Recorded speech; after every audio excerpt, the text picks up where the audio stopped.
Good afternoon, I'm Leonardo Pugliese in the 6 News studio. Some major breaking news overseas happening right now. Former Japanese Prime Minister Shinzo Abe has been shot while delivering a speech. What we understand right now, 2 shots were fired and he collapsed to the ground after being shot. It was the second shot that happened. He collapsed bleeding. I think that's possibly a photo of when he was speaking. But some extraordinary news. The Prime Minister Anthony Albanese is speaking about it. A massive story and a really awful story.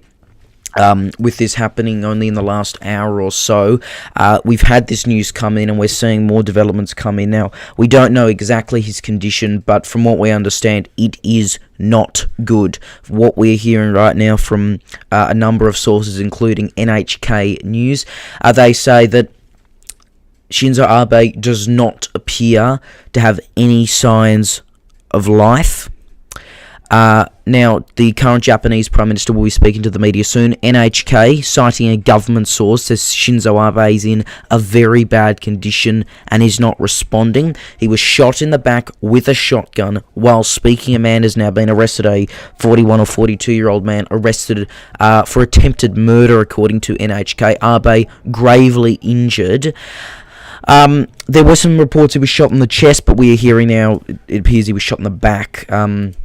So some extraordinary developments there and a really terrible story. Now, if you've got any questions, let us know in the chat. We're going to try to answer them. We're going to try to bring you the latest on this because obviously it's a developing situation, a rapidly developing one and a rapidly changing situation. So we're going to continue to follow this. This is huge news, though. Obviously, he was a major player when he was Prime Minister on the world stage. I remember covering his resignation back in 2020. And as we said, Anthony Albanese has spoken about it. We'll bring you his comments in just a moment, but we're going to stay with this story right now because it is just an extraordinary story here, and one that is going to have shockwaves sent right throughout Japan. So we're going to just keep following this because it's a rapidly changing story. I actually have NHK in my ear right now, so I'm listening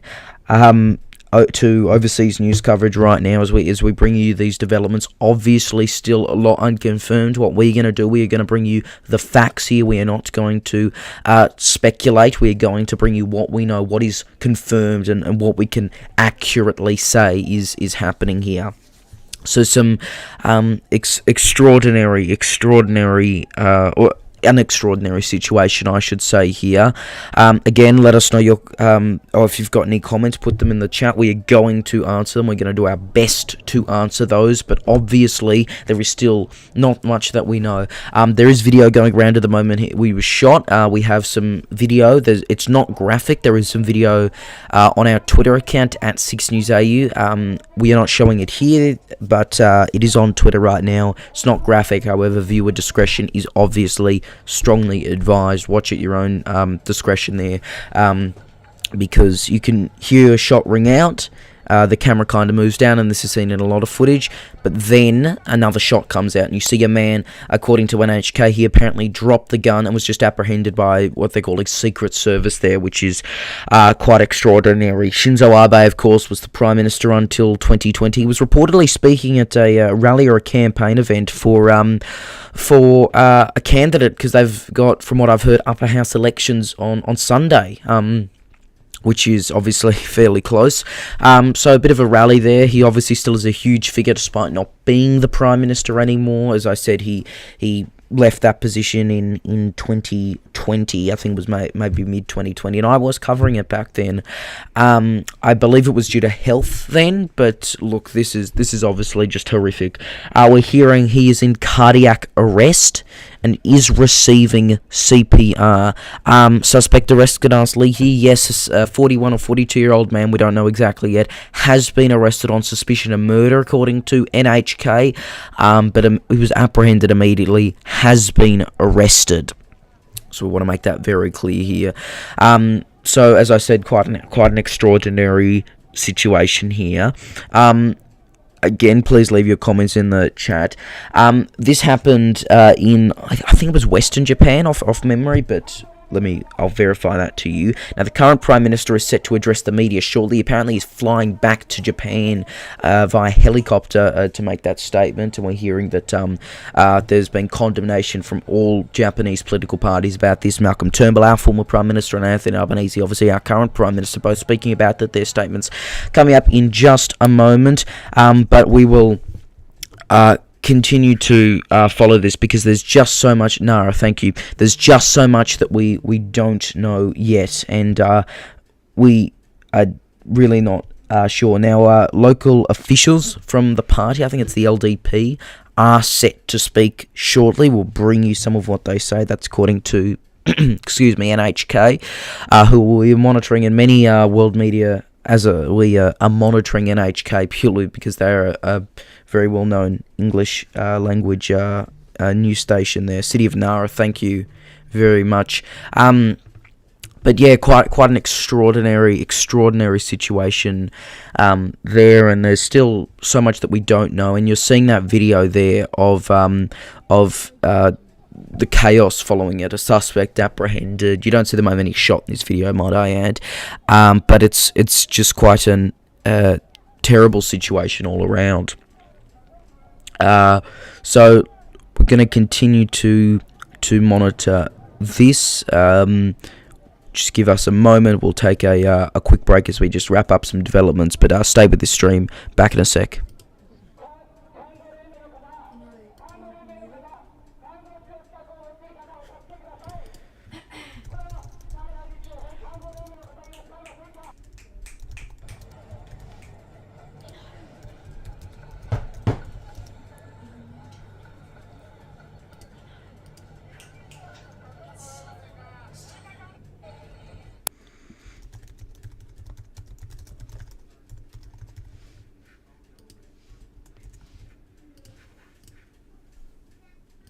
Thanks for sticking with us. Obviously, a continually rapidly developing situation here. Something that is just awful. Now, there are lots of conflicting reports, lots of breaking reports. What I guess we want to emphasize here is that we don't know much about his condition other than grave, is what we're hearing from multiple sources. And it's, as I said, grave is really one of the only few words you can use to describe the situation. It's awful, and he was again speaking for a candidate. This is in obviously southern Japan, city of Nara, and he was speaking, and then you hear two shots ring out. Now, one didn't appear to hit anyone, didn't appear to injure anyone. The second shot is when he was shot. He collapsed. He was bleeding. There's some awful photos going around, which we are not broadcasting here, but you can find them online pretty easily. And he collapses, and immediately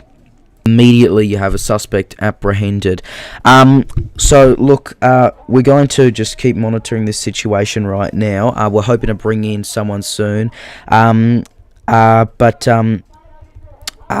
it's just really just sending shockwaves right throughout Japan here. We are monitoring the situation very closely, so we will continue that coverage for you. We've got more details on social media, but we'll wrap it up in a set. Sorry, we won't wrap it up. We'll bring you the latest. We'll try to make it as simple as possible, because there's a lot that is a bit hard to understand at times, especially when it's this breaking situation here, where we don't actually know much about what has happened other than he's been shot during this campaign rally. We don't know much about the gunman. We've heard, or the suspected gunman, I should say, we've heard he was is a local of Nara, but in terms of anything about him, we really do not know, and that's the thing. It's so uncertain right now what has happened here. So someone we're going to bring in a moment is Daniel Pizarro, who's a journalist. Now, for those of you who were tuning in last night, Daniel Pizarro was actually part of our coverage of Boris Johnson's resignation. So it's incredible that we're back live and we're speaking to him again. But Daniel Pizarro is with us now. What are you hearing? Because this is just an extraordinary situation. Oh, absolutely, Leo. What what I'm currently looking in is we're still trying to get some more information as it comes through. But if you want some breaking news, I've got reports that the suspect, Tetsuya Yanagami, who is the 42-year-old local man from Nara, who is currently in police custody, is a former member of the Japan Self-Defense Force. We have no idea, of course, of any particular motive as to why he allegedly decided to attack Shinzo Abe.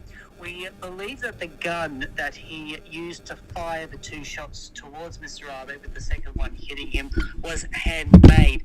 Now, that would suggest that there was, to a degree, some premeditation, but the question of a motive is not yet known. We have no idea if this is a political attack or a personal attack, but it is in Japan something that has caused a lot of unease and shock throughout the country, because this is a place that does not get the type of gun violence that you would see. They have very tight gun laws. And not just that, but against someone who's a pretty senior figure. Absolutely, but also a senior figure who has been out of most of the limelight for the couple of years since he stood down as Prime Minister again and let Fumio Kishida replace him. We do know, of course, that Shinzo Abe has been campaigning in the upper House elections that are due later this week, and he was campaigning on behalf of a local candidate when the shots were fired at him. And I was seeing the footage that was being taken of this speech. There was first one massive bang, and then there was a second bang and white smoke coming, and then you saw Shinzo Abe collapse onto the ground. He had been hit in the back and was bleeding from the chest. We know he has been taken to one of the university medical hospitals. At one point he was conscious, then he's unconscious, and the latest that I was hearing, he was in cardiac arrest and was not and didn't have any vital signs. But we are still trying to wait on his latest condition. We know Prime Minister Fumio Kishida, who is returning to Tokyo, he's due to give a statement soon. We've had a few other statements coming out from other government members, as well as other members from the Japan's opposition, but there's a lot of shock going on around here because this just really doesn't happen in Japan. No, and as you mentioned there, was, campaigning or to that extent, and it's just been really sudden. I don't think this is something that, as you said, anyone would expect happening, which is just quite an extraordinary situation. So I guess we're hearing reaction that's come in from, I believe, Malcolm Turnbull, as well as the Prime Minister Anthony Albanese. By the way, for viewers right now, you are seeing an image of that suspect on the right being apprehended. That's being shared around. I believe NHK is also showing it, so that is the image there that has just been going around. But I guess the thing we're looking at here is that it's happened, so suddenly in public. It's what? Tokyo's, well, not Tokyo, but Japan, how many hours behind are they from us? What, two odd hours, I believe, or? Yes, yeah. So the time that the shooting happened was about 11:30 a.m. local time. So at the moment it's currently 1:57 p.m. Tokyo time. So we're an hour ahead of them. So an hour ahead, gotcha. At 12:30 p.m. Sydney time when it happened, and we've now seen, of course, a lot of photos and footage of the shooting and its immediate aftermath. The most noticeable thing, of course, apart from Mr. Abe being shot, is that the suspected gunman, of course, he didn't flee the scene. Immediately after firing the shots, he just stayed where he was. He went down and he knelt down on the ground, and then was apprehended by security officers and he has been taken into custody, which this definitely suggests he knew exactly what he was doing and has made no attempt to flee or hide. The gun was found was found next to him at the scene. We're trying to get a confirmation whether he had other firearms with him. but we do know that he has at least one shotgun-like device that appears And to have been handmade. Yeah, I saw the image of it. It looked like it was duct tape around it or something like that. I mean, yeah, it's just really, again, which suggests premeditation. And we're trying to avoid speculation here. But if he got that, and it looks like some kind of effort's been made into creating it, again, you have to wonder what is a potential motivation there. We don't know a motivation, but it's just extraordinary, isn't it? Now, in terms of the current Prime Minister there, we're expecting him to address the media soon, I believe. Yes, we are expected to hear something from Fumio Kishida soon. We're not exactly sure exactly when he will be doing that, but we do know that there has been a crisis centre that has been set up in Japan by the Liberal Democratic Party, of which Mr. Abe is the member of, and the current Prime Minister Kishida is a member of, and they are coordinating.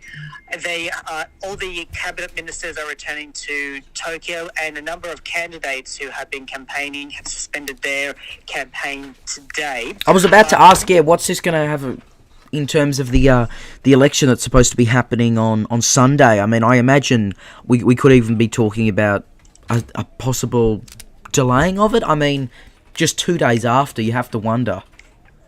Well, it would depend on what under the Japan's constitution, if that something like that would be allowed. Usually, there have been. Since this is quite a rare thing, there might not be a kind of trigger that would push an election back or something like that. This does remind me back in 2004 when Taiwan's President Chen Shui-wei was struck by a bullet during the last days of the presidential election, and the election still went ahead on that on its scheduled date because the laws only allow the election to be postponed in the case of a death of a candidate. Now, I don't know. Gotcha. I've got to look up my Japanese constitution, but I am unaware, regardless of whether they would try and delay an election like this, especially so close to the actual date. Of course. We do know that at least several candidates have suspended their campaign at the moment. The main thing that we're still waiting for is an update on Shinzo Abe's medical condition, because we haven't heard any latest about how he is currently going for more than an hour. Yeah, I think the last update I saw, NHK, was 48 minutes ago. He does not appear to have any signs of life. Now, you can draw your own conclusions from that. We will not, but obviously that is just not what many people want to hear here. It's obviously not a good sign. Again, we obviously stress it's unconfirmed, but we just do not know much about everything here. Now, what we're going to do, we're going to try to bring up some images here. What you are seeing on your screen now is, again, that apparently almost like a makeshift shotgun there, covered in black duct tape, which is extraordinary. We're going to bring up in a few minutes photos of the apparent attacker. What we are hearing, according to a number of claims, apart from what you mentioned there, that he's an ex-self-defense force member, but he's in a grey t-shirt. He was identified as a local from Nara City, and he, as you mentioned there, he seemed to just put down his weapon, almost like he's known what he's done there, which is just extraordinary. Absolutely, this is almost unprecedented. I want to point out the last time that we really had a major attack against a Japanese prime minister. A Japanese prime minister was assassinated in 1932. Then in 1960, a party leader was attacked, and that has pretty much been what any kind of political violence we've had in that type regarding individual members, like what we are just witnessing at the moment in Nara.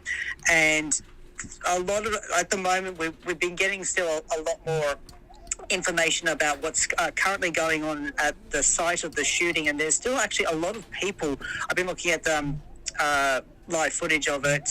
There's still a lot of people who are gathered at the scene of the shooting. Police, of course, are trying to keep everyone back, but a lot of people are coming down to that area in Nara near a railway station, and they are looking at the scene of where this shocking event has happened. And we know that the local Liberal Democratic Party chapter in Nara has been speaking about what's been going on there, as well as the junior partner in the Japanese government, the Commonwealth Party, who are shocked and deeply saddened by the events. Another member of the cabinet says that this is an attack against democracy. So there's some strong words there. Come out. Yes, and we know Prime Minister Anthony Albanese here in the past couple of minutes has posted on Twitter, offering his shock and sadness against the shooting of Shinzo Abe, as well as former Liberal Minister Simon Birmingham has also made a comment. We're going to be waiting, of course, to hear for the reaction from other world leaders as the events come out. We're still waiting to hear what Joe Biden will be saying, and as well as other people like the British Prime Minister Boris Johnson, and as well as other counterparts throughout the Asia Pacific area. I don't know if you've been to Japan, Daniel, but I have once. So would you have any idea, regardless of whether you've been there or not, what would a city like this be like in terms of people all out and about on a mid-morning to lunchtime on a Friday? You imagine there'd be quite a few people there, not just for a campaign rally. Oh yes, Nara is a big city. It's not far from Kyoto, of course, and you have to remember Nara has still a lot of historical worth. It used to be a former capital of Japan, and we know actually the Prime Minister Fumio Kishida was actually supposed to be on his way to Kyoto, and that area not too far from where Shinzo Abe was for his continuing campaign for the upper house elections, but of course he's now returning straight to Tokyo along with the rest of the government.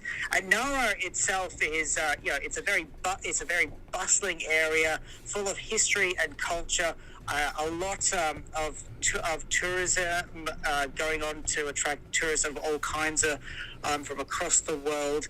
It's got a lot, like one of its most endearing features, of course, is the fact that there's a lot of ideas around Nara that tourists can come and visit, and they can even bow to receive presents from people. So tourists are it's a very prominent tourist area. So much history and all that, and in itself, it is still a big city. It's over 359,000 people live in Nara itself, and then you've got the rest of the people around it. All the way around, and it's also summer there, so it's been very hot. A lot of people about, so it's not surprising that there would be quite like crowds gathering, regardless. Especially as Japan's elections, if they're for the lower house of the Japanese Parliament, which is the diet of the upper house, often it's the upper house elections are viewed as kind of a temperature test to see how the current government is going. So it is an important election regardless. Yeah, absolutely. And we want to just repeat what we've said here in that we have not had a condition update on Shinzo Abe for about an hour. Now, obviously, he's less in the limelight nowadays. You seem to be more of an expert on the Japanese political system than I am. Feels like deja vu after what we were saying last night with the UK. But in terms of this situation, what has he been up to? Because there's one thing not being in the limelight, but is he in? Again, I'm don't know much here. Is he in Parliament still? Is he in an active role with the party with campaigning? Because obviously, people around the world bring out former prime ministers and presidents for campaigns, but what's the deal with him now since I believe the resignation in 2020? Well, as Shinzo Abe, he did resign in 2020. Now you have to remember he has been prime minister in two stints. The first time he was prime minister was from September 2006 to 2007. At the time, he was one of the youngest people to become Prime Minister of Japan, but he was he resigned after several disastrous cabinet reshuffle, the loss of popularity for the Liberal Democratic Party, which has pretty much governed Japan either by itself or in coalition for most of the post-war era since 1955. And Abe was seen as a person who was, even though he was younger, his nationalist right-wing style made a lot of people very nervous. Especially, he would often visit a very controversial shrine which honoured Japanese dead that for us would be considered war crimes. There were a lot of problems going on there, but he made a triumphant return in 2012 in a landslide victory for the Liberal Democrats and remained in that position for several years until 2020. One of the big reasons he did resign was he suffered from a massive inflammation attack that really meant that he couldn't be in the top position for much longer. So he did step down and he cited his inability to continue being in the office while he was going under treatment for what is known as ulcerative colitis. It's inflammation of ulcers of the colon and the rectum. So it can bring an extreme amount of pain, and it can be very problematic for him. So he stood down and then was replaced by Yoshida Suga, who of course didn't last very long and was replaced by Fumio. Yeah, I was thinking he was gone in about 2021, wasn't he? Yes, yes, he was. Often you can see that Shinzo Abe, after being pushed out very quickly in his first go, gave some stability for Japan, but after he left, of course, the same problems that happened after his first stint as Prime Minister happened. The reason, of course, why Suga left was partly of the handling of the COVID-19 pandemic, the management of the Olympic Games. He had a very low approval rating, so he was desperate for him to resign and be replaced by Fumio Kishida, who was re-elected as Prime Minister with the Liberal Democratic Party with a reduced majority. But Shinzo Abe, he's still in Parliament. He was on a reduced capacity, and he was leading one of the Liberal Democrats' big functions, and he was often talking to regarding things like national security and economics. So he certainly has a lot of influence. It's not surprising he was campaigning for this candidate in Nara today, so it's not surprising that he wants to still be around, and people would still want to talk to him and receive his backing too. Absolutely. I want to repeat the information we have of the suspect now. He's 41 years old, according to NHK, an ex-member of the Self-Defense Force. He is a local of Nara. He reportedly had some type of customized shotgun that was covered with duct tape. Now, after the second shot rang out, because there was a first one, no one was injured. The second one is what hit Abe. He dropped the weapon and was apprehended. You're seeing images on your screen now of that suspect with the grey t-shirt on the right of your screen, apprehended pretty quickly. Being a former Prime Minister, you'd expect still a lot of security around you at these kind of open public rallies. Yes, you would, but I also there was you could see in the images and footage straight afterwards that there was security around Mr. Abe, or where the issue, where the shooter was. He was on the other side of this kind of fence barricade to where Mr. Abe was standing, delivering his speech, and the shooter fired from the other side of this barrier from Mr. Abe's left. So there was, and within a matter of seconds, security descended upon this man. Now, it's given the fact that he had this alleged shotgun with him, it's not exactly easy to conceal. But if he was around, but judging because there was a crowd of people around, people might not necessarily notice someone just in a jacket with a concealed weapon like this, regardless, until literally if he's from the self-defense force, he can easily whip it out and fire. So Ex- it's not surprising that even though there was security, this was conducted in an open public spot in the city of Nara. This wasn't done indoors or anything like that. This was an open speech. Exactly, and there's video of it. I think we've seen a good maybe three videos of it. One of it from NHK, obviously the major news outlet there that I think all media outlets could be monitoring right now. We're trying to bring up on screen now an image that appears, an unverified image, may we add, but that appears to show the moment someone, or he the suspected gunman that is, appears to fire or is holding that shotgun. You're seeing on it now that has been going around social media. There's a squiggle around it circling him, but it's just quite an extraordinary situation. As you mentioned before, Daniel Pizarro joining us now, journalist. This is not the kind of thing that happens, not just an attack on a political leader, but gun violence in general, especially out in public in the middle of the day during a campaign rally. It's just extraordinary. Absolutely. This is a very, very rare occurrence. Japan has very tight gun laws. It has there are murders and there has been the occasional gun violence in Japan. Something like this is incredibly rare.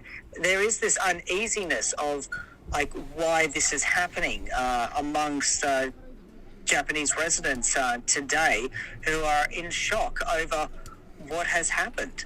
This is something that they rarely see. Okay, now occasionally, you might have heard, of course, there's been over the past couple of years stabbing attacks and things like that, but nothing like this. And this is what's making a lot of people very, very nervous, especially as there will be, of course, there will be a massive investigation into the suspect to see were there any possible warning signs. Has he just acted alone? What is the motive too? That's the main thing. We still have no idea of any possible motive as to why he would shoot Mr. Abe. Exactly, and I want to bring up a quote from Anthony Albanese that we were talking about earlier. Anthony Albanese: shocking news from Japan that former PM Shinzo Abe has been shot. Our thoughts with his family and the people of Japan at this time. As you mentioned before, the former Liberal Minister Simon Birmingham also saying something. He was, obviously, I'm sure, in a role with him that involved meeting Abe, and I'm sure there have been a lot of people who will be commenting on this. Latest, according to, I'm just reading reports here from I think Bloomberg, that the shooting suspect had a handmade gun. We've reported on that. We expected it, but that location that was chosen, what we have heard is that it was only decided last night, so it's unclear how the attacker had time to plan. Now, what you have to wonder there is whether he was planning to do it anyway, not just at this particular rally. I mean, I'm trying to avoid that speculation, but it is just really extraordinary that you're hearing that the location was only decided last night. It's midday-ish when it happened.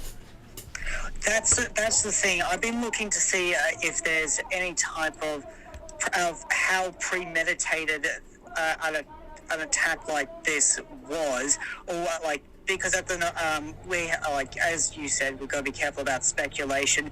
Given the fact that what you've said about the location being a last-minute decision, that could either be that the gunman always intended to target Mr. Abe regardless, or that just happened to be the target that he would eventually shoot at. We at the moment, of course, don't know about that kind of situation, but it is. But given the fact that it's a Nara local who lives in the city, so that's also. There's no massive travel plans for him or anything like that. At the same time, of course, he didn't leave the scene straight after the shooting.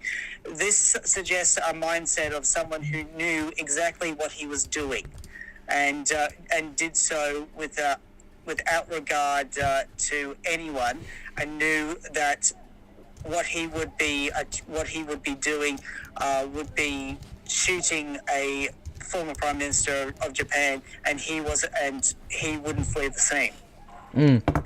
And as you mentioned before when we were talking about his time as Prime Minister Shinzo Abe, he had two separate stints. The more recent one was ended by illness more so than unpopularity, and of course there were plenty of things that were faced with backlash both in Japan and around the world, as you mentioned before, going to memorial sites of some people who might be considered war criminals by our standards, but not by Japanese standards, of course. And we're continuing to show on screen now that that footage where you're seeing this crowd apprehend, and the crowd wasn't that large. I mean, there were a significant amount of people there, but not this extraordinarily large rally. It was for a candidate. It was for with a former prime minister. It wasn't an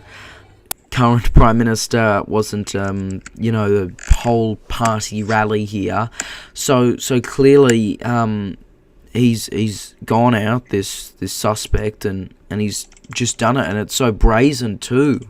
How fast it happened, and then the moment you just see, as I said, how he dropped his shotgun. It's just It is one of the most disturbing and brazen and horrific acts you've seen in recent Japanese political history.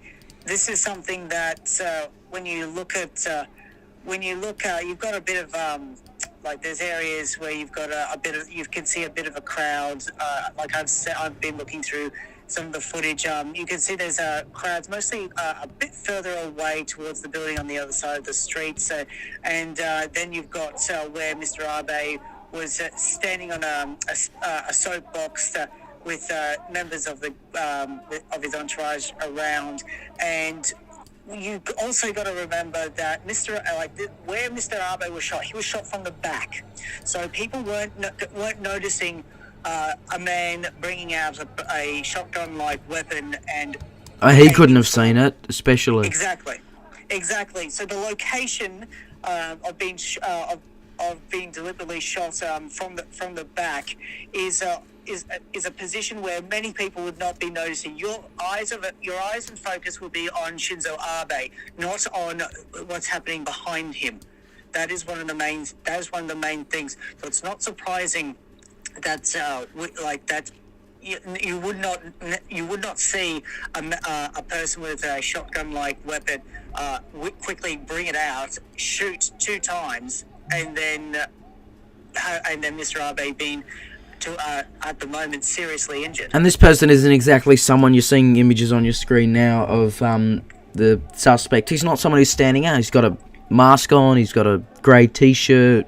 He's not someone you would pick to be holding some kind of makeshift shotgun. I want to touch on what you were talking about earlier regarding previous instances of political violence in Japan, because it's not something that has really plagued them that much, it appears. No, Japan has been after the political chaos of the 1930s, when the military basically took control of Japan's slowly blooming democracy and turned it into this military fascist state from pretty much the 1930s and to the 40s. There was and after the absolute anguish of the end of World War II with the atomic bombs on Nagasaki and Hiroshima, there was basically just a feeling of Japan was just in absolute shock and ruin after World War II, and the Allied occupation forces really poured in a lot of money and effort into rebuilding the country as quickly as possible to to make sure that it also didn't fall into Soviet influences and all that. Having said that, there was still occasional political violence, usually on the extremist sides from the left to the right, but the variety has been. It depends. You had things like the Japanese Red Army, which came in the late 1960s and was responsible for things like several massacres and hijacking and several attacks there. But then it's pretty much dwindled away. Then you had right-wing extremists coming in, where there was, in fact, actually one of the former prime ministers in 1978 was there was almost an attack against him by a rightist extremist, and then you had some of the religious extremists coming in too. But usually it's not been absolutely massive. So this is definitely an absolute rarity in Japanese history, especially recently. Absolutely, and it just seems to be such a shock. You're seeing him in vision we aren't broadcasting. He's just holding the mic, and then suddenly, and this appears to happen in all footage. The camera goes down after that first shot. We emphasise no one was injured by that first shot, but it was the second shot that hit Abe. He collapsed, bleeding. People had heard that gunshot. There was so much we didn't know at that point. People saying, was it someone from a building? Was it someone up front? But no, we heard it was the chest too. But then we heard no, some guy at the back. And just came up and shot him. Jay, I'm conscious that we're both padding out here because, again, we've heard nothing for an hour about his condition. But are we hearing any more about reaction? Because I've been monitoring NHK. I've turned that off right now to save bandwidth right now as we live stream here. But are we hearing anything else here? Because it's really just a just constantly developing story. It seems to we're just getting more information about the attacker and the condition every minute, except though the condition info has stopped. Yes, now there have been rumours that have been posted on Twitter that Shinzo Abe has died, but that is, I should make that absolutely clear that has been posted by a fake Twitter account that's been trying to be impersonating the BBC. And we want to absolutely stress, if that did happen, God forbid, we will bring that to you, but yes, we are not going to speculate on whether he has died or not. But yeah, there's a lot of misinformation, disinformation around, so we do caution people when scrolling through social media. Absolutely. We the latest that we had, the last that we had, I was going from NHK, the Japan Times, and a number of other news outlets, is that at the last bit of information was that Shinzo Abe is unconscious. He appears to have no vital signs. He suffered a cardiac arrest after he was shot in the back. We don't know the exact extent to the damage that the bullet did, but he was bleeding from the chest, as the photos and footage show of him. Now, there were several people were saying that he had died. That is not. That there is no confirmation anywhere from any official or unofficial sources. The the Twitter account that is, quote, a BBC News agency, so it's not the official BBC Twitter account. I've actually reported it to Twitter, so it's a fake account. Yeah, any BBC account will be verified. We stress that. Yes, exactly. A few people were saying that he had passed away without offering any, just saying, I'm hearing this. There is absolutely no confirmation whatsoever about the current state of Shinzo Abe, other than the fact that we know he's unconscious. There was no sign of any vitals, and he had a cardiac arrest while being transported to hospital. He's currently at the Nara Medical University Hospital, where he is undergoing treatment at the moment. And I'm seeing in the live chat here, the longer it goes on without an official statement means it can't be good news, and yeah, you can assume that. But we will bring any significant developments to you here, live and verified. But just going on what we were talking about, misinformation, disinformation, this is This is going to be a real problem, isn't it? And it's happened with so many big stories. But what some have described as attempted assassination of a former prime minister, you can imagine we're just going to see some absolute rubbish on social media. Absolutely, and I'm looking at your chat right now, and you've got some guy claiming that he's dead, and Japanese are very cautious with such announcements. I would be just very, very cautious with any kind of speculation. And the fact that the longer it goes without an official statement coming, good news. If Shinzo Abe, it would be currently undergoing surgery. The injuries that he sustained, doctors and surgeons this could take some time. You can't rush these things, especially if you're trying to remove, especially if depending on where this bullet went through, he could be in surgery for hours. Exactly, he's been shot. I mean, of course he's going to be in surgery. I think some people are just going to ignore that. Yes, I don't if there will be confirmation if there's any confirmation about the latest regarding Mr. Abe, it will come from the hospital and from authorities themselves. We're just still waiting on the latest from what's been happening. But he was at one point. Mr. Abe, he was conscious at one point when he was being first transported away in an ambulance. Then he lost consciousness and then was rushed into a helicopter which took him to the Nara University Medical Hospital, and that was captured on film. He was covered, of course, so no one could actually see him on the stretcher, but he had, judging from the problems with his vital signs, the fact that he had a pulmonary corridor attack and all that, he could be in surgery for a long time. Now, that doesn't mean he will pull through. It doesn't mean that he will die on the operating table.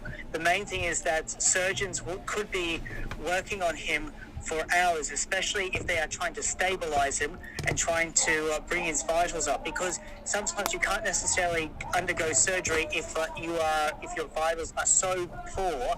It would be far too dangerous to operate on. We're talking here to Daniel Pizarro, journalist. We had spoken to him last night about something completely different, and look, we've got him back. I mean, this is how fast breaking news moves here. But we touched on how he is reported to be ex-Self-Defense Force member. Now, the Self-Defense Force, I know a little about that. Are you able to explain to our viewers, listeners, or whatever, what exactly that is? Because my understanding was it was set up after World War II because of, everything that Japan did during the war. Absolutely. So the Japan Self-Defense Force, it's also known as the Japanese Armed Forces, that is the military of Japan, and it came into being in 1954. So that has the ground self-defense, maritime self-defense, and air self-defense, and is controlled through the Ministry of Defense with the Prime Minister as Commander-in-Chief. The self-defense forces are typically very limited to what they can and can do, and that is under Japan's pacifist constitution that was created after World War II. They have done a lot of international peacekeeping with the United Nations. The status of the self-defense force, of course, is always a source of controversy, especially as Shinzo Abe, one of his most controversial aspects of his prime ministerships was that he wanted to possibly change the way that Japan was seen as a pacifist nation, and maybe try and allow for the self-defense force to become more and more used overseas, and that was a lot of that brought a lot of discomfort among a lot of people. And there's over 200,000 members of the JSDF that are currently in line, in addition to reservists that are there. But there's, even today, the JSDF, many people are just very, some people are concerned about it, others are not, but they certainly like it, of course, when they are used in natural disasters, such as earthquakes and tsunamis. The JSDF is, of course, really good with doing things for earthquake recovery and also infrastructure building. and there's also a day dedicated to them, and they have destroyers, tanks, aircraft, and all that, but they are more limited to what they would. Yeah, I guess you could describe it as a real de facto kind of military with kind of different powers there. But yeah, it's truly an interesting developing situation. Another statement coming in. United Australia Party Senator Ralph Babbitt says he is shocked and saddened to learn of the terrible shooting of Japan's former Prime Minister Shinzo Abe. It is my hope that his life can be saved and that the evil perpetrator can be punished to the full extent of the Japanese law. Our thoughts are with you and your family. That's UAP Senator Ralph Babbitt there. Look, Daniel, we'll let you go in a sec so we don't have to keep ranting here, but is there anything else you reckon people should be aware of in regards to some background or whatever here? Because many people have heard the name Shinzo Abe, but since he left as Prime Minister, some people just know little about him. Well, it's not surprising that he has mostly vanished from the international stage, although he's still very much involved in politics. He's still a member of the Japanese Parliament, and he was re-elected at the last general election for the Japanese Diet in 2021. So he still leads one of their most powerful factions of the Liberal Democratic Party. So he still has a lot of influence in the Liberal Democrats and the Japanese government, although he's certainly not as visible as he once was. But we still know at the moment, according to NHK, he's still reportedly without vital signs. He's at the hospital. We will be hearing from the current Japanese Prime Minister Fumio Kishida soon. We don't know exactly what time, but he will be making a statement soon about his predecessor, and we are going to, of course, keep a very close eye out to see what the latest condition of Mr. Abe will be. We'll do our best to bring that to you live. Daniel Pizarro, journalist. Gosh, 2 nights in a row we've had you on for very different reasons. Completely on the spot. Daniel Pizarro, thank you very much for joining us. No problem. Daniel Pizarro there, journalist. Look, stay with 6 News, where we'll be live back in a moment. But you are listening to 6 News live coverage of the situation in Japan, where former Prime Minister Shinzo Abe has been shot. Stay with us.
Welcome back. You're still with 6 News Live right now as we continue to monitor this big story out of Japan. Former Prime Minister Shinzo Abe has been shot while speaking at a campaign rally. An extraordinary story here. Now we're going to try and bring in Roman McKinnon. He is our political reporter. We're calling him in a way we haven't called anyone else before. So bear with us. We're gonna hope this works. But again, please let us know if you've got any questions or things you want answered in this live chat. We're monitoring it. We're continuing this coverage, this extraordinary story, and it's one that seems like it'll just continue to develop, because there's still so much that we do not know about what's happened. So stay with us, because it's definitely one that's going to keep developing. I hate to do this again. We're going to take a brief break in a moment, I reckon, because we just want to listen into something first. But yeah, you are watching 6 News Live. Back in a sec.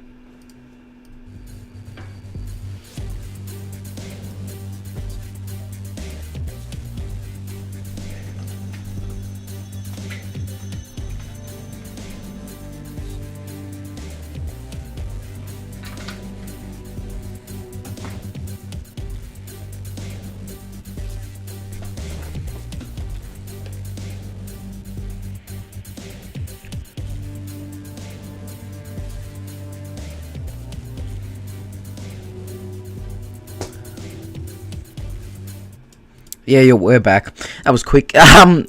Stay with us here, because we are calling Roman McKinnon again. This is what happens when we don't have big resources. Because I'm the only producer here. Roman McKinnon is, of course, our political reporter. I need to make this quiet, don't I? Roman, first of all, can you hear me all right? Nope. Nothing from Roman there. Okay, stay with us. This is fantastic. But we are definitely continuing to monitor this situation. Hello. Roman, you got me now? Yes, I can. Fantastic. Hear you. Roman McKinnon is with us. By the way, let us know if you can hear it in the live chat. This is definitely a developing situation. Just quickly before I ask something to Roman, we just want to answer Sean Valentine. You got a question there? Any word on the shooter, motivation, how he got the weapon? Yeah, sure. Let's just recap what we know right now. The suspect is 41 years old, an ex-member of Japan's self-defense force. He's a local of Nara, where it happened. Now, he had apparently a customized shotgun. We don't know motivation. That gun was covered in black duct tape. Now, after the second shot was fired, the first one didn't hit anyone. The second one is what hit Shinzo Abe. He dropped that weapon, was immediately apprehended. So that is the suspect. We're going to avoid speculation. Roman, what are you hearing? Because I'm sure you've been monitoring social media as we continue to look at this story, and it's quite an extraordinary one here. A former prime minister, some might say an assassination attempt. Yeah, most definitely. I think that's something that came to mind on a lot of people. An assassination attempt by this. I'm going to read out a few statements from political leaders. Anthony Albanese tweeted an hour ago saying, quote, "Shocking news from Japan that former PM Shinzo Abe has been shot. Our thoughts are with his family and the people of Japan at this time." Another one from former Prime Minister Tony Abbott. He said, quote, "This is a shocking act of violence against one of the world's leading democratic statesmen, and we all have to hope and pray that he somehow pulls through. Australia has never had a better friend in Japan than Shinzo Abe, which is why we are so numbed by this appalling act," end quote. Very scary as well.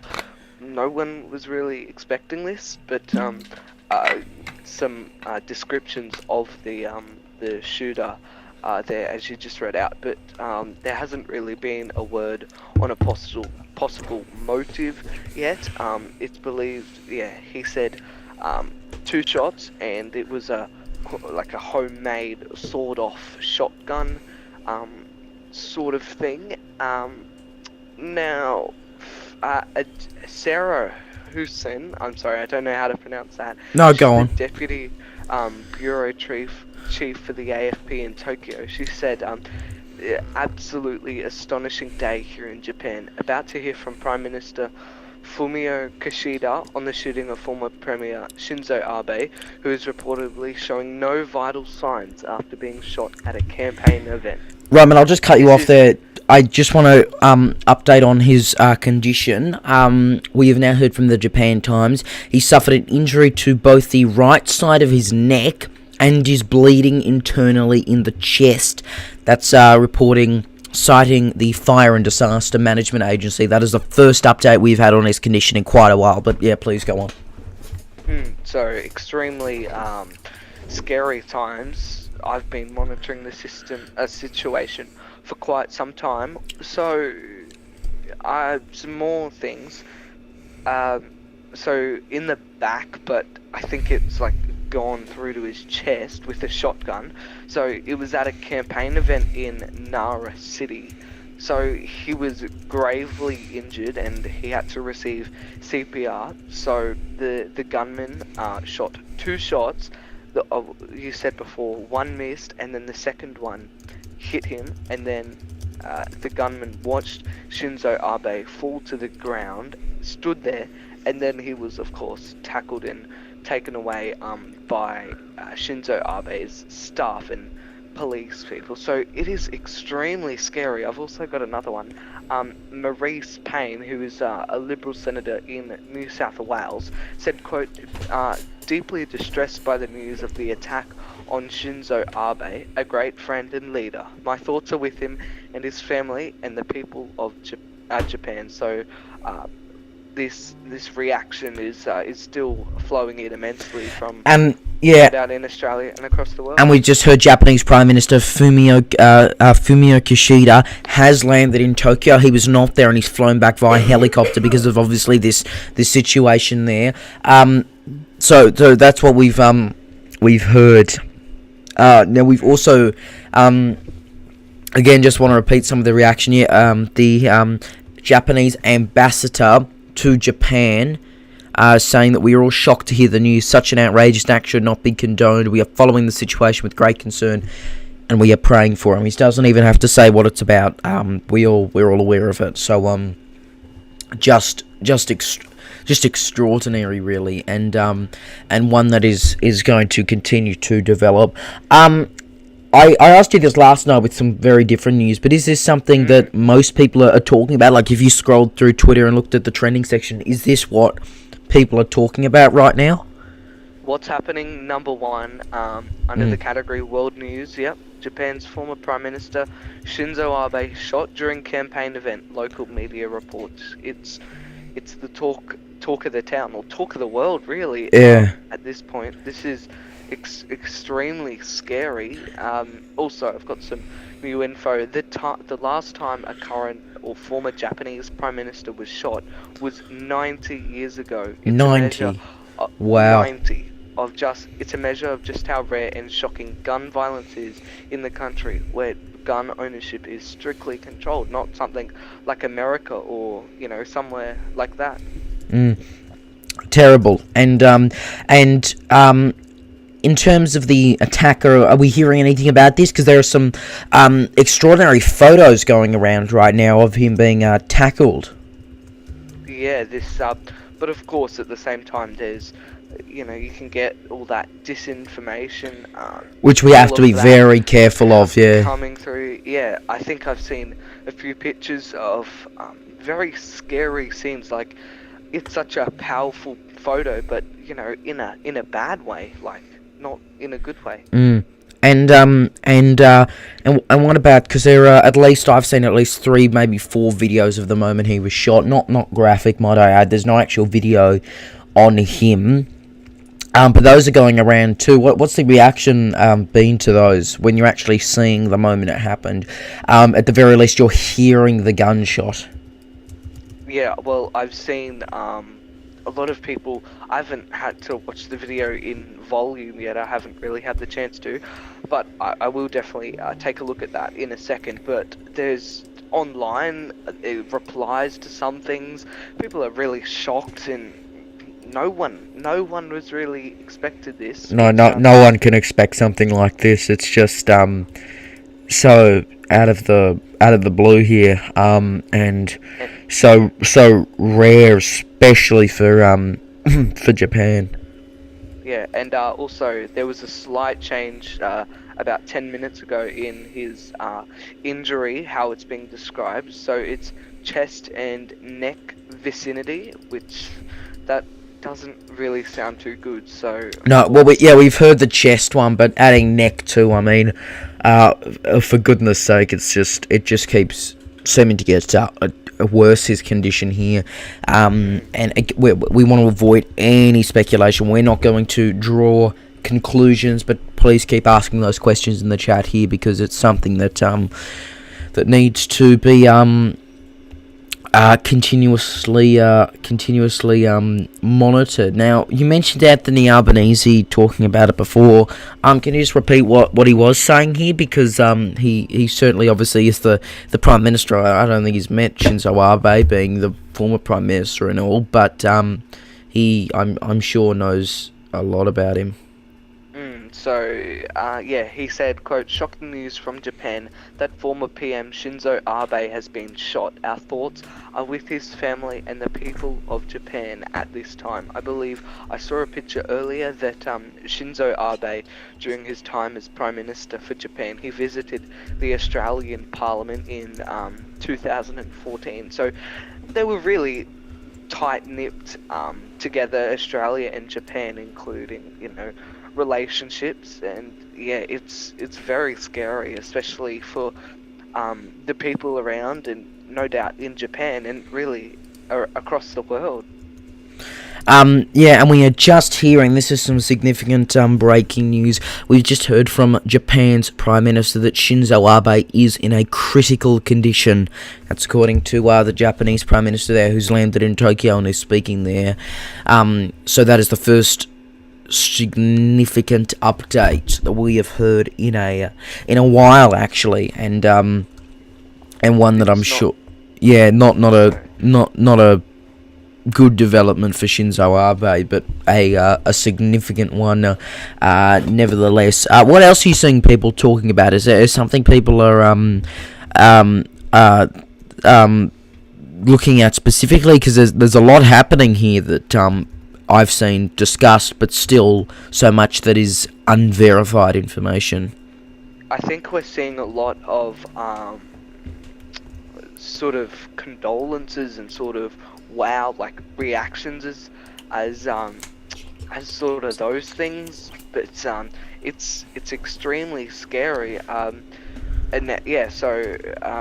Prime Minister of Japan, Fumio Kishida, said that Abe is in a serious condition, so it does not sound good at all. About 15 minutes or so ago, he landed at the hospital via helicopter, so they really want to get him fast-tracked, because so Yamagami told investigators that he was dissatisfied with Abe and targeted him with an intention to kill. Okay, so this is the gunman. So he told investigators that he was dissatisfied with Abe and targeted him with an intention to kill, citing police. So that I think that could be classified as an assassination. Assassination attempt, we might add. But doctors are working to save his life, is what Japan's PM is saying. Now it's just shocking to see this happen, and we want to stress how little we know about his condition other than what we have heard. We want to stress that he's in a critical condition. Neck and chest is where he's apparently suffered gunshot wounds, and he's in a critical condition. That is all we know. That is all pretty much anyone knows at this stage. We cannot confirm or speculate on things. I mean, we can speculate, but we won't speculate. I want I want to make that that very clear, because we have been hearing, there's lots of disinformation, and we just want to avoid it. But what we want to stress here is, at this stage, alive, is in a critical condition, but he is alive. Now, Sorry, Leah. The photo that is just on screen on everyone's screens at home. That's such a powerful photo. The tackling to the ground. I think, no doubt, it'll be spread worldwide. Of how this has all happened, and I kind of want to mention just quickly. No, go ahead. The Japanese gun control laws, because 90 years, I mentioned before, 90 years since an assassination or a shooting attempt like this on someone. It's very unprecedented.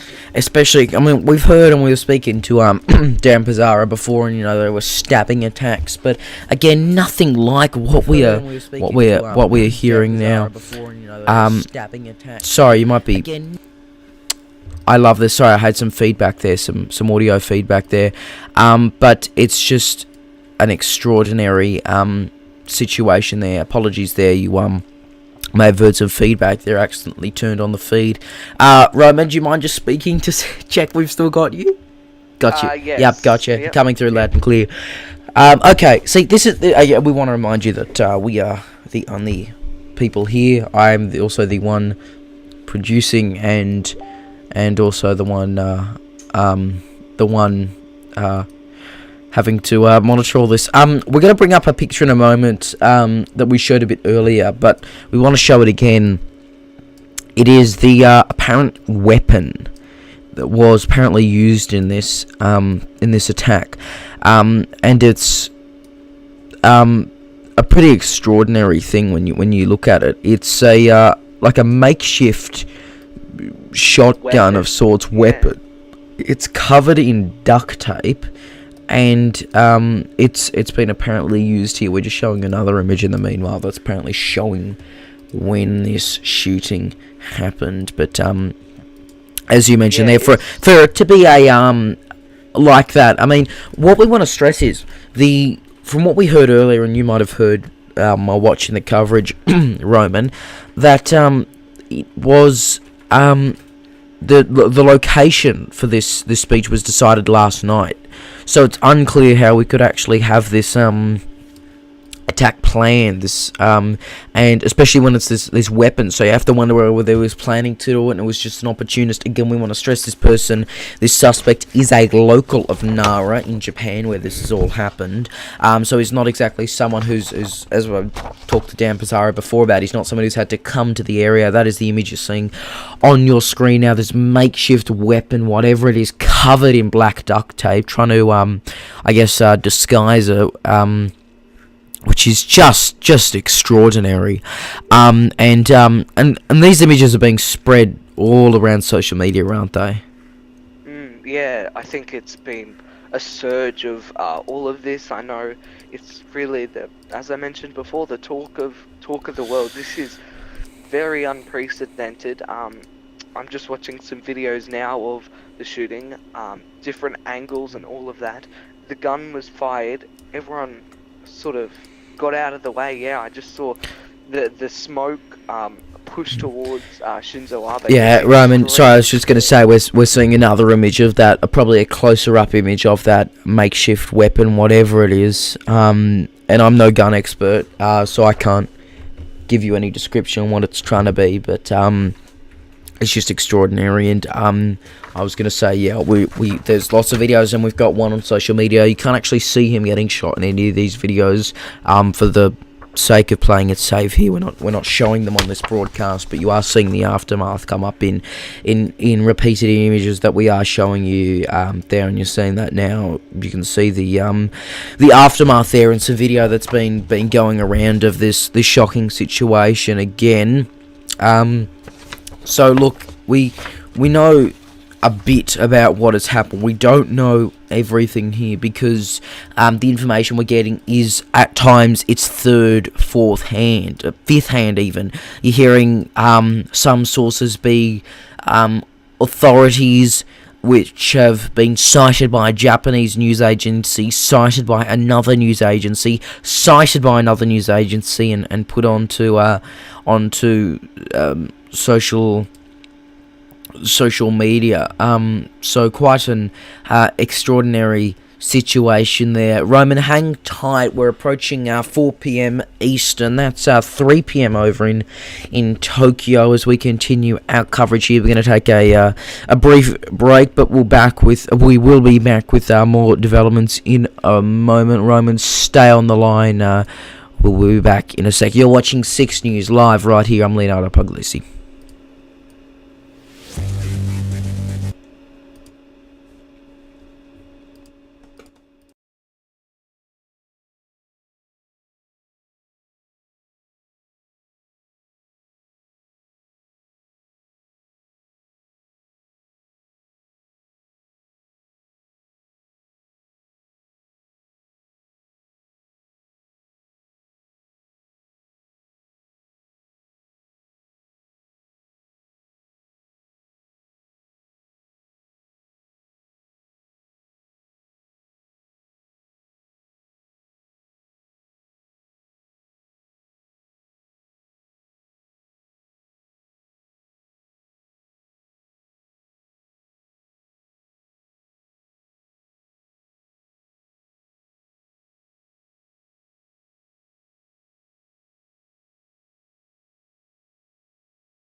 Welcome back. You're with 6 News Live right here on YouTube. I'm Leonardo Puglisi.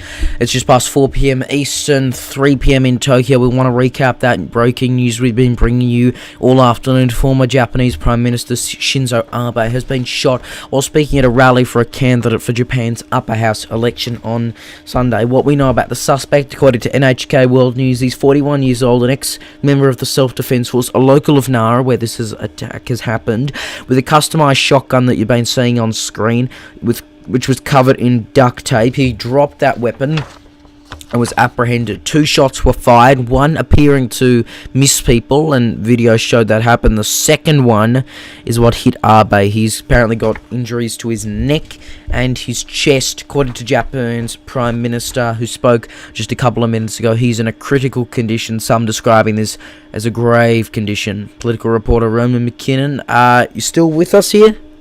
Yep.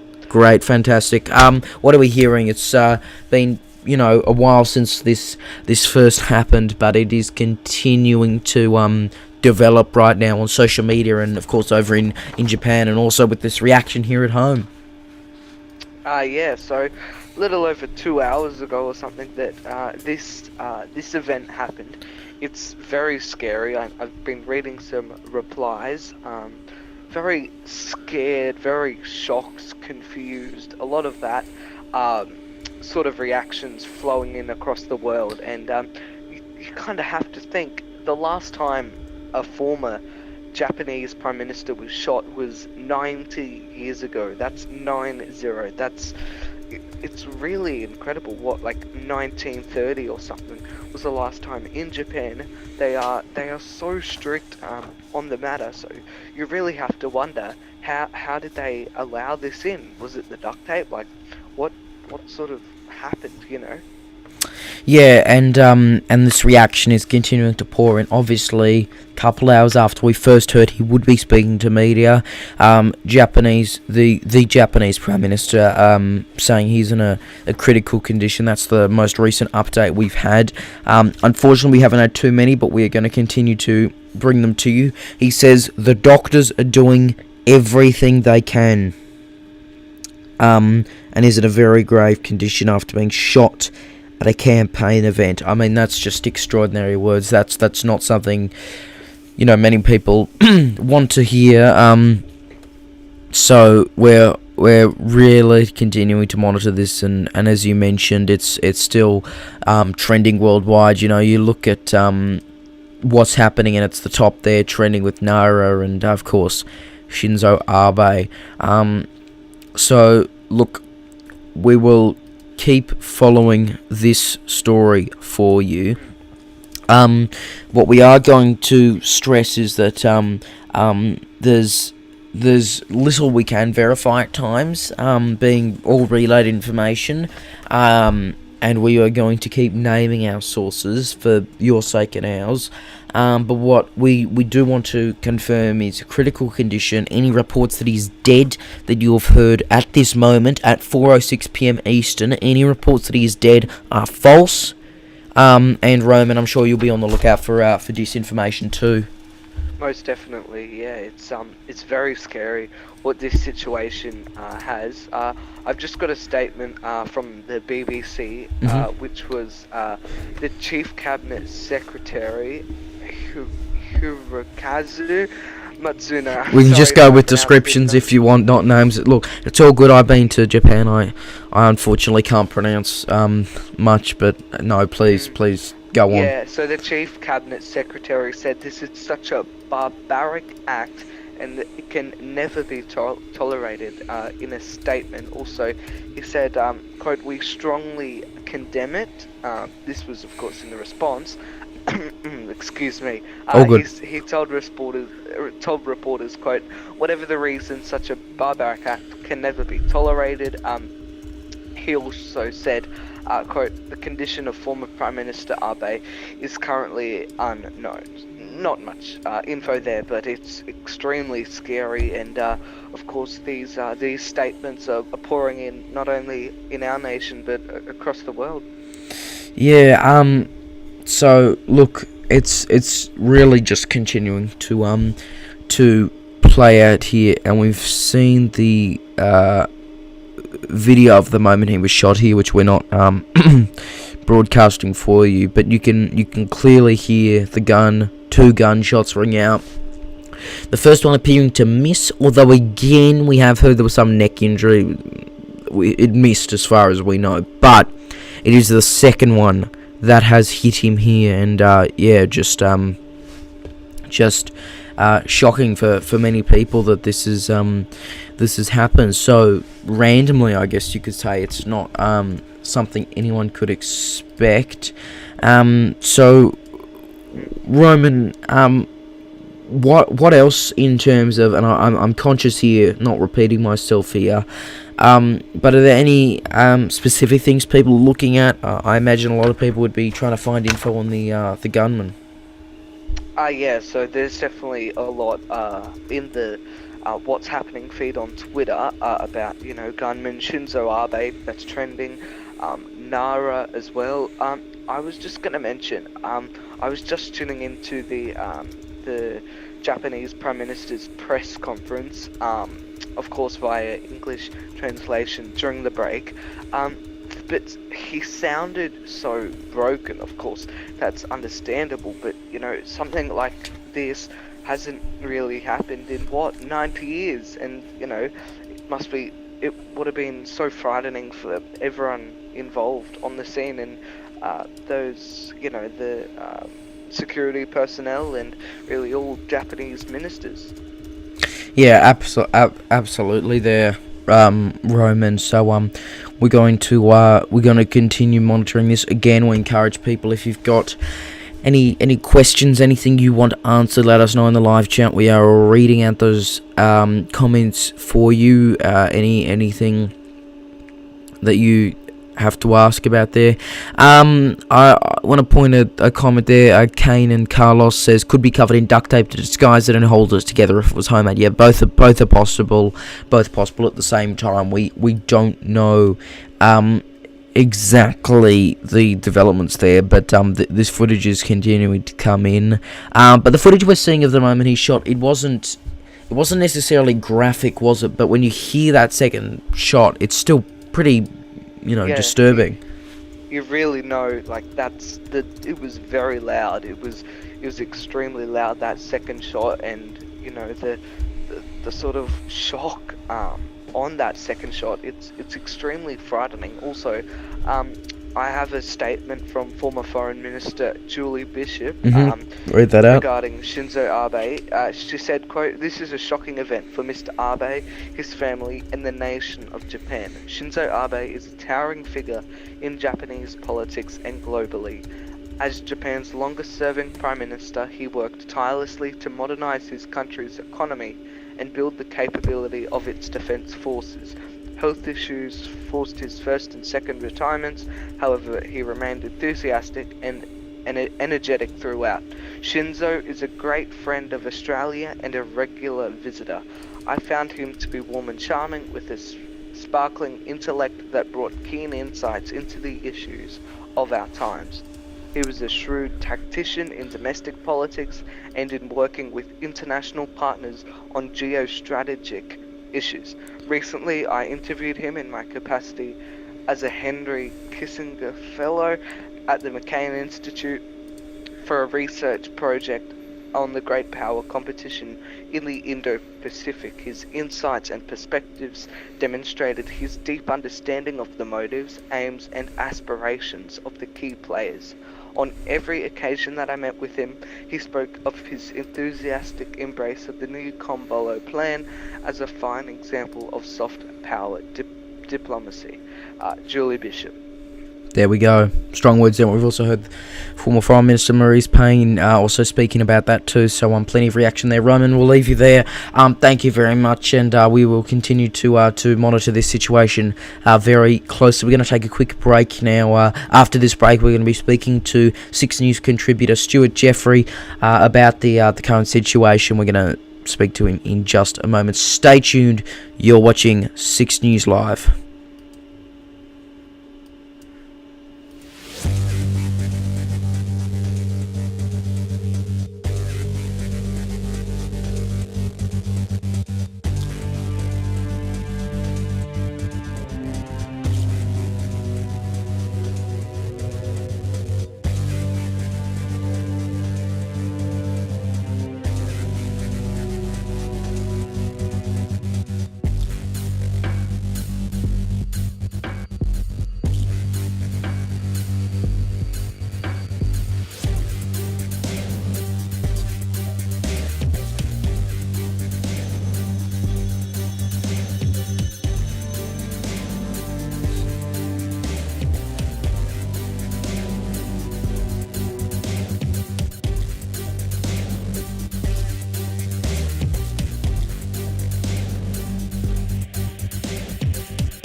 And you're back. You're watching 6 News Live right now as we continue our coverage of this developing situation. I want to bring in now, and we're going to hope audio works here, Stuart Jeffrey. He is 6 News contributor, digital editor. You can see some of his pieces right now at 6newsau.com. Stuart, what are you seeing with this on social media? I mean, I can imagine the reaction is just continuing to flood in, because this is just an extraordinary situation when you've got a pretty significant world leader, former prime minister, being shot.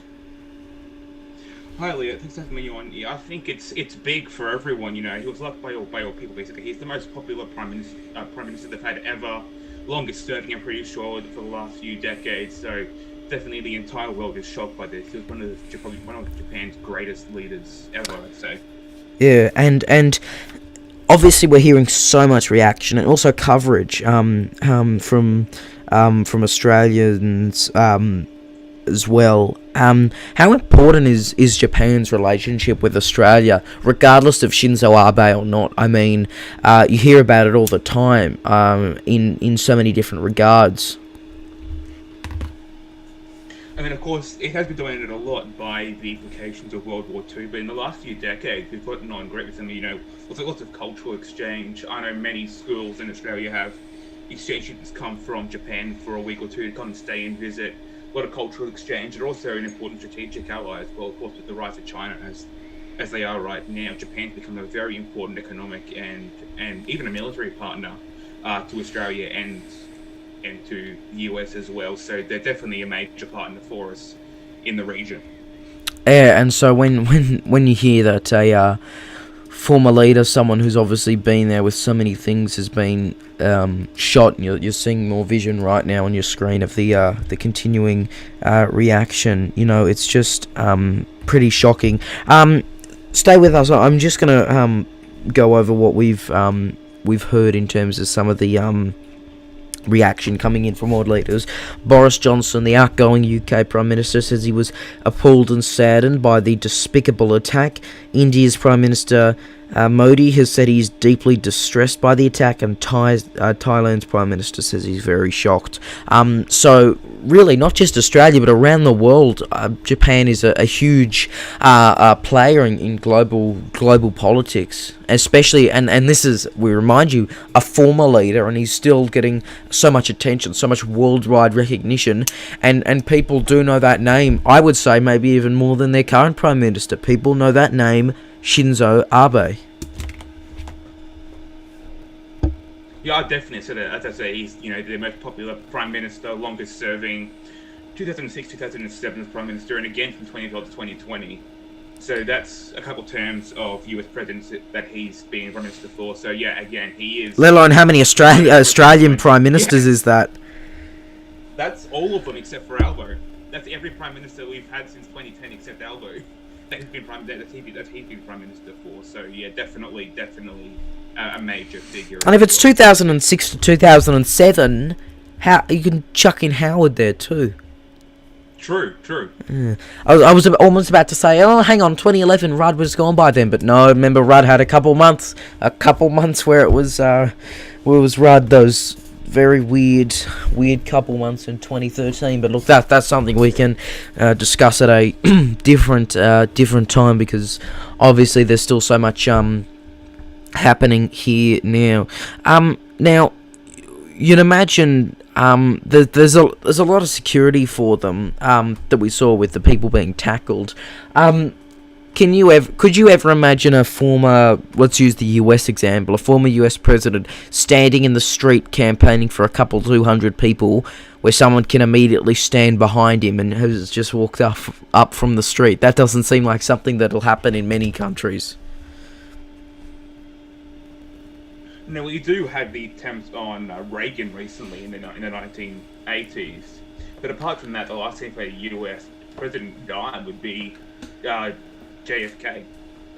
So definitely not for a few decades. I mean, of course, yeah, you've had the... Although, didn't that guy go at a Trump rally once with a gun? Was that I'm sure plenty of people tried to go after Trump with guns in the past. It wouldn't surprise me if there's been a few failed attempts against Trump being as divisive as he was, but definitely. Oh, a few is probably an understatement. Yes.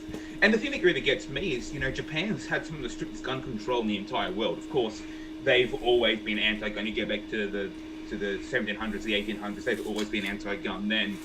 And then again after World War II, of course, they outlawed guns, and I believe it was 1958, they outlawed possession of guns and swords. That has changed since then, of course. But you've got to pass, you've got to pass, I think, literacy test and an all-day shooting at a firing range and stuff like that to be able to actually own a gun in the first place in Japan. So very, very strict gun controls. Having said that, the rise of the Yakuza in the 1990s does indicate that there are some ways around that gun control. So it wouldn't surprise me if whoever's shot Shinzo Abe has connections to the underworld in Japan. Yeah, and we've heard that he's a former member of the self-defense force, and we also know that they tend to, according to what I've seen, be more on typically the right-wing nationalist side, like Shinzo Abe was when he was prime minister. And obviously, I'm sure you've been seeing, because I presume you've been scrolling through social media, you'd probably be seeing this is really the one thing people are talking about right now. I mean, it was Boris yesterday, and now the big discussion is Shinzo Abe. Who's tomorrow then? Oh, don't even go there. No, don't jinx us. But yes, it is two major world leaders in the same week. It does raise some questions there as to what's going on right now in 2022. It's crazy. Exactly. I've just gone and looked up Japan's gun control, and according to Business Insider, you've got to do an all-day class, a written test, 95% accuracy during a shooting range test, mental health evaluation, a background check. They can even interview friends and family of the person who's applying for the gun ownership license, and even then, you can only buy a shotgun and air rifles. And you have to retake that test every 3 years. So very, very strict. So it really does raise the question of how did this person get their gun in the first place? How did they get around these strict gun control laws in the first place? And I think that'll be one thing that we'll see following this, is regardless of whether Shinzo Abe survives or dies, people will say, we need to bring back even strict gun control law in Japan, where it already is super strict. And I wonder how that will play into things in the broader international theatre, especially with things in the US right now after that recent shooting on July 4th. Again, we want to stress that we don't know too much. All we know is he's in a critical condition. Shot in the back with the shotgun, appeared to be a makeshift at a campaign event in Nara City. Gravely injured, was receiving CPR and had gone into cardiac arrest. A man in his 40s arrested. No word on a possible motive there. So, truly a developing situation that is just not not one that we know too much about, other than what the current Japanese Prime Minister said a few minutes ago. But I'm just again what you said there regarding their gun control. Yeah, it is just so strict. But then we're also hearing that this campaign event location was only decided yesterday, last night, and so you're wondering how this person could, plan this. I mean, that, getting into the details about how to make a makeshift shotgun. Let's please not go into that. This obviously, you imagine, is something that would have taken planning. Yeah, do we know what gun they used to kill him at all? Or any idea about that? He's not or dead. Not kill him, to shoot him? It's a shotgun, is all we heard. Okay, so but appeared to be makeshift. There's a lot of images going around, and we'll bring them up again in a moment, but it's covered in duct tape. It's really looking like this kind of makeshift thing. There's an image on your screen now. I'm not sure if you're actually watching the stream while also listening to... You are? Has that image come up? Yeah. Yeah, you can see it. So definitely, it probably could be acquired legally, definitely. But yes, you mean combine the fact that, as you just said, the location change as well. It does start to. Was there an insider involved in this in any way? And of course, that's good. At this point, that's pure speculation. But it is going to, in the coming days, it's going to be very interesting to try and work out, okay, how exactly did they find out where Shinzo Abe was going to be, and how did they plan that? Because when there's something this big, you're obviously the planning done in advance, and if you, as I said, it's 24 hours notice, it does start raising some serious questions about security. Exactly, and it didn't seem like it was this like a tightly controlled event as you might see with other leaders and former leaders around the world. It was just in the middle of the city, a rally. It looked like a custom sort-of shotgun is what we've heard from multiple people online, but again, make of that what you will. I'm not exactly a gun expert here, but certainly something that is just going to you have to wonder just how they've gone and managed to do this. And it's just this person, not exactly a person you suspect. He's standing in a crowd with a mask on, a t-shirt. He's not exactly someone you would point out as a potential gunman. Now, I want to go back to what we were talking about earlier regarding how important Japan's relationship with Australia is. You imagine that we heard a statement before, but you imagine Anthony Albanese will probably be saying a lot more about this. Yes, definitely. I think everyone will. As I said, he's such an important person for really bringing Japan into the international system. Of course, he was responsible in a large part for Japan's involvement in what's called the Quadrilateral Security Dialogue, which is a relationship between us, India, Japan, and the US, and it's all about the risk of China and how to deal with China. So Shinzo Abe had a massive influence in international affairs in Pacific, in the Asia-Pacific region. So to have him be shot like this, it is a major issue. Some really interesting images that I'm seeing, and I can't bring them to you at this exact moment, but we're hearing that there's video of the shooter, the suspected shooter, standing right behind Shinzo Abe and looked like trying to cross a street just before this happened. We're talking just a couple minutes before, which is quite extraordinary. So yeah, look, we're going to continue to monitor this. Given we haven't had many developments other than critical condition, Stuart, what would you do here? You're a 6 News contributor, so you're going to make an editorial decision here. Do we stay with coverage, or do we leave it and come back if something significant happens? What would you say as a 6 News brand new contributor? Look, I'd say all we have right now is just pure speculation at this point. We don't know the motive, we don't know motive, we don't even really know what the weapon is really, because as you said, it's covered in duct tape. We don't know how they lots of duct tape. It could be a ghost gun for all we know, and those are very hard to track, so that'll raise even more questions about Japan's gun control, as I said. So we don't really know that much right now about the circumstances for this tragedy. Absolutely, and look, we'll continue to follow this closely. Look, what we are going to do, we're going to take a break from coverage as we monitor this situation very closely. It's certainly a developing one, a pretty shocking situation right now that has occurred in Japan right now. But we're going to probably come back with some coverage shortly. But Stuart Jeffrey, 6 News contributor, thank you very much for joining us. Thank you, Leo. Stuart Jeffrey there, 6 News contributor. Alright, you've heard a lot. You've heard from journalist Dan Pizzara. You've heard from our political reporter Roman McKinnon. What we are going to do is we're going to leave that coverage for now. We are probably going to come back later if we get another significant development, but for now though, we're going to wrap up just about 1 hour 45 minutes of coverage. Thank you very much for tuning in. I'm Leonardo Puglisi in the 6 News Studios. Have a good afternoon.